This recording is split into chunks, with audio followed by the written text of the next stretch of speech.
भारत की रियासत हिमाचल प्रदेश का एक ज़िला और शहर है। ये ज़िला हिमाचल प्रदेश के जनूबी मगरबी हिस्से में वाक़ है और पंजाब की सरहद के करीब है। ऊना को हिमाचल प्रदेश का गेटवे तना भी कहा जाता है क्योंकि यही इलाका सबसे पहले हिमाचल में दाखिल होने का रास्ता फराहम करता है, ख़ास तौर पर पंजाब की तरफ से आने वालों के लिए। ओ जुग वाला मेला थोड़ी थोड़ी देर दा हसद्या रात गुजारी पता नहीं चन सवेर दा ओ बगदी बगदी रावी सिटियां गुनेरियां ओ अपदा बाबा रुड़िया जांदा बाकी दिंदा दलेरियां वाह बाबा आटा गुन दियो गो गो के ਉਹ ਜਦੋਂ ਮਾਹੀ ਯਾਦ ਪੈਂਦਾ ਪੌੜੀ ਚੜ੍ਹਦੀਆਂ ਰੋ ਰੋ ਕੇ। ਹਾਂਜੀ, ਸ਼ਾਮਾਂ ਬੈਠਿਆਂ ਸ਼ਾਮ ਕਜ਼ਾ ਹੋਈ ਭੁੱਲ ਗਈ ਨਮਾਜ਼ ਧਿਆਨ ਵਿੱਚੋਂ ਤੇ ਕਈ ਸੂਰਤਾਂ ਭੁੱਲੀਆਂ ਕੁਰਾਨ ਵਿੱਚੋਂ। ਅੱਛਾ ਬਾਈ ਤੂੰ ਮੈਨੂੰ ਹੁਣ ਇਹ ਦੱਸ, ਹਾਂ ਤੁਸੀਂ ਜੇ ਉੱਥੇ ਰਹਿੰਦੇ ਸੀ ਕਿਹੜੀ ਸਾਲ 'ਚ ਪੈਦਾ ਹੋਇਆ ਸੀ ਤੇ ਕੀ ਰਹਿਣ ਸਹਿਣ ਸੀਗਾ? ਸੰਨ ਸੁਨ ਭੁੱਲ ਗਏ ਕਿਹੜਾ ਸੰਨ ਤਾਂ ਕਿਹੜੀਆਂ ਦੁਨੀਆਂ ਦੀਆਂ। ਹਾਂ ਹੋਰ ਤੇ ਕੋਈ ਯਾਰ ਬੇਲੀ ਸੱਜਣ ਦੋ ਯਾਰ ਬੇਲੀ ਸਿੱਖ ਹਿੰਦੂ ਤੇ ਉਸ ਵੇਲੇ ਉੱਥੇ ਕੀ ਨਾਂ ਸੀ ਉਹਨਾਂ ਦਾ? ਪਤਾ ਕੋਈ? ਬਾਦ ਛੱਡ ਭੁੱਲ ਗਏ ਨਾ। ਫਿਰ ਚਾੜਾਂ ਦੇ ਕਰਮ ਬਖਸ਼ੋਰੀ ਰਹਿੰਦੇ ਤੇ ਉਸ ਵੇਲੇ ਅੰਮ੍ਰਿਤਸਰ ਇਹਨਾਂ ਦੇ ਕਾਰੋਬਾਰ ਤੇ ਸਾਬਣ ਦੇ ਹੈਂ ਤੇ ਅਸੀਂ ਉੱਥੇ ਪਿਛਲੇ ਜਿਹੜਾ ਤੁਹਾਡਾ ਪਿੱਛੇ ਇਲਾਕਾ ਸੀ ਕਿਹੜੇ ਇਲਾਕੇ ਰਹਿੰਦੇ ਤੁਸੀਂ? ਜ਼ਿਲ੍ਹਾ ਹੁਸ਼ਿਆਰਪੁਰ ਤਹਿਸੀਲ ਉਨਾ ਹੈਂ। ਅੱਛਾ ਹਾਂ ਤੇ ਅਸੀਂ 2 ਸਾਲ ਸ਼ਿਮਲਾ ਰਹੇ ਹਾਂ।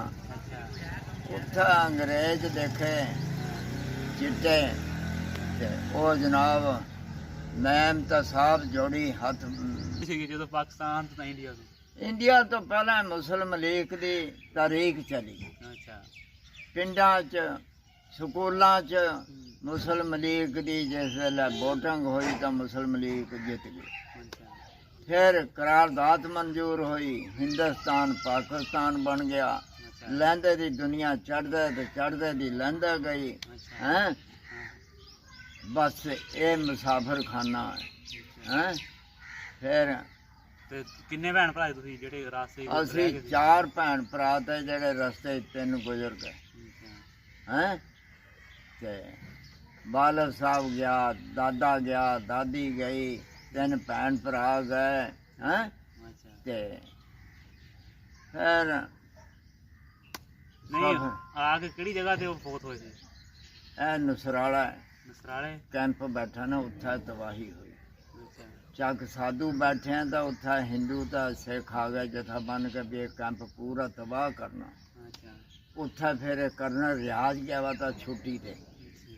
ਚੱਕ ਸਾਧੂ ਉੱਚੀ ਥਾਂ ਦਾ ਚੌਧਰੀਆਂ ਦਾ ਪਿੰਡ ਤੇ ਉੱਥੇ ਫਿਰ ਇਹਨੇ ਨਾ ਪੱਕੀ ਰਫਲ ਨਾਲ ਲਾਏ ਨਾ 70 ਪਾਤੇ। ਅੱਛਾ ਫਿਰ ਹਿੰਦੂ ਸਿੱਖ ਨੱਠ ਗਏ ਤਾਂ ਫਿਰ ਨਸਰਾਲਾ ਆ ਕੇ ਬੈਠੇ ਤਾਂ ਉਹਨਾਂ ਨੇ ਖੂਹਾਂ ਜ਼ਹਿਰ ਸਿੱਟਤਾ। ਜਿਹੜਾ ਪੀਂਦਾ ਸੀ ਉਹ ਝਟਕਾ ਲੱਗਦਾ ਬਾਹਰ ਗਿਆ ਅੱਛਾ ਹੈਂ। ਸੋ ਇਹ ਜਿਹੇ ਵਕਤ ਉਸ ਵੇਲੇ ਬੜੀ। ਫਿਰ ਲਾਹੌਰ ਕਿੰਨੀ ਦੇਰ 'ਚ ਪਹੁੰਚੇ? ਲਾਹੌਰ ਤਾਂ ਅਸੀਂ ਪੁੱਜੇ ਹਾਂ ਤਕਰੀਬਨ ਇੱਥੋਂ ਦੋਏ ਤੋਂ ਕਮਾਲਪੁਰੋਂ ਬੈਠੇ, ਕੋਈ ਚੂੜ ਕਾਲੇ ਤੋਂ ਬੈਠੇ, ਕੋਈ ਕਮਾਲਪੁਰੋਂ ਬੈਠੇ ਅੱਛਾ ਤੇ ਫਿਰ ਲਾਹੌਰ ਆ ਗਏ ਬਾਰਗਾਂ ਵਿੱਚ। ਉੱਥੇ 8-10 ਦਿਨ ਰਹੇ। ਉੱਥੇ ਐਲਾਨ ਹੁੰਦਾ ਤਾਂ ਬਾਕਿਆ ਵੀ ਇਹ ਜ਼ਿਲ੍ਹਾ ਹੁਸ਼ਿਆਰਪੁਰ ਦੇ ਫਲਾਣੇ ਬਾੜ 'ਚ ਬੈਠੇ ਨੇ, ਜ਼ਿਲ੍ਹਾ ਅੰਮ੍ਰਿਤਸਰ ਦੇ ਫਲਾਣੇ ਬਾੜ 'ਚ ਬੈਠੇ ਨੇ। ਚੱਕਾਂ ਦੇ ਨਾਂ ਲੈਂਦੇ ਤੇ ਪਿੰਡਾਂ ਦੇ ਨਾਂ ਲੈਂਦੇ, ਫਲਾਣੇ ਬਾੜ 'ਚ ਬੈਠੇ ਨੇ ਹੈਂ। ਬਸ ਫਿਰ ਉੱਥੇ ਦੇ ਖਿੰਡ ਗਏ। ਕੋਈ ਗੁਜਰਾਤ ਚਲੇ ਗਿਆ, ਕੋਈ ਮੰਡੀ ਬੌਲਦੀਨ ਚਲੇ ਗਿਆ, ਕੋਈ ਸਰਗੋਦਾ ਚਲੇ ਗਿਆ, ਕੋਈ ਮਲਤਾਨ ਚਲੇ ਗਿਆ। ਬਸ ਸਫ਼ਰ ਮੁੱਕੇ ਹੈਂ। ਸੋ ਰਹਿਣ ਵਾਲੇ ਕਿੱਥੇ ਮਹਿਲਾਂ ਵਿੱਚ ਆ ਬੜੇ, ਚੌਗੀਆਂ ਵਿੱਚ ਰਹਿਣ ਵਾਲੇ ਤਾਂ ਕਿੱਥੇ ਮਹਿਲਾਂ ਵਿੱਚ ਆ ਬੜੇ ਹੈਂ। ਬਾਬਾ ਜੇ ਤੈਨੂੰ ਕਿਤੇ ਮੌਕਾ ਮਿਲੇ ਕਿਤੇ ਜਾਣ ਦਾ ਤੇ ਕਿੱਥੇ ਜਾਏਗਾ? ਕਿੱਥੇ ਜਾਣਾ ਤਾਂ ਉਹ ਗੱਡੀ ਲੈਣ ਤੇ ਜਾਣਾ। ਜੇ ਇੰਡੀਆ 'ਚ ਜਾਣਾ ਤਾਂ ਆਪਣੀਆਂ ਜਗ੍ਹਾ 'ਚ ਪਿਆਰੀਆਂ ਜਗ੍ਹਾ ਹੁੰਦੀਆਂ ਆਪਣੀਆਂ, ਉੱਥੇ ਜਾਣਾ।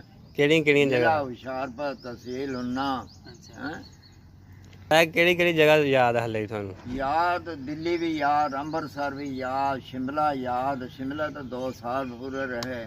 ਮਰੀ ਨਾਲੋਂ ਖੂਬਸੂਰਤ ਹੈ ਸ਼ਿਮਲਾ। ਅੱਛਾ ਹਾਂ ਤੇ ਉੱਥੇ ਅੰਗਰੇਜ਼ ਦੇਖੇ ਬੱਗੇ। ਐ ਬਾਬਾ ਜਰਾ ਮਾਮਾ ਹੂੰ। ਬਾਬਾ ਜੇ ਹੁਣ ਤੇਰਾ ਦਿਲ ਕਰੇ ਜਾਣ ਨੂੰ ਤੇ ਤੂੰ ਵਾਪਸ ਜਾਣਾ ਚਾਹੂੰਗਾ? ਕਿਉਂ ਨਹੀਂ, ਹਾਂ ਆਪਣਾ ਪਿੰਡ ਪਛਾਣ ਲਊਂਗਾ, ਆਪਣਾ ਘਰ ਪਛਾਣ ਲਊਂਗਾ। ਨਹੀਂ ਹੁਣ ਤਾਂ ਸਾਰਾ ਕੁਝ ਚੇਂਜ ਹੋ ਗਿਆ ਵਾ, ਨੈਟ ਉਹ ਤੇ ਦੇਖੀਦਾ ਉੱਥੇ ਨਾ ਦੂਈ ਅਲੱਗੀ ਪਾਣੀ ਵਾਲੀ ਟੈਂਕੀ। ਜਿੱਥੇ ਰਹਿੰਦੇ ਸੀਗੇ। ਹਾਂ ਅੱਛਾ ਪਾਣੀ ਵਾਲੀ ਟੈਂਕੀ। ਪਤਾ ਨਹੀਂ ਹੈ ਵੀ ਹੈ ਕਿ ਚੇਂਜ ਕਰ ਦਿੱਤੀ? ਨਹੀਂ ਨਹੀਂ ਪਤਾ ਨਹੀਂ। ਪਿੰਡ ਦਾ ਕੀ ਨਾਮ ਸੀ ਤੁਹਾਡੇ ਦਾ? ਖੱਡ ਪੰਜੌਰ, ਜ਼ਿਲ੍ਹਾ ਹੁਸ਼ਿਆਰਪੁਰ ਤਹਿਸੀਲ ਉਨਾ ਤੇ ਪਿੰਡ ਖੱਡ ਪੰਜੌਰ। ਹੈਂ ਤੇ ਬਖਤ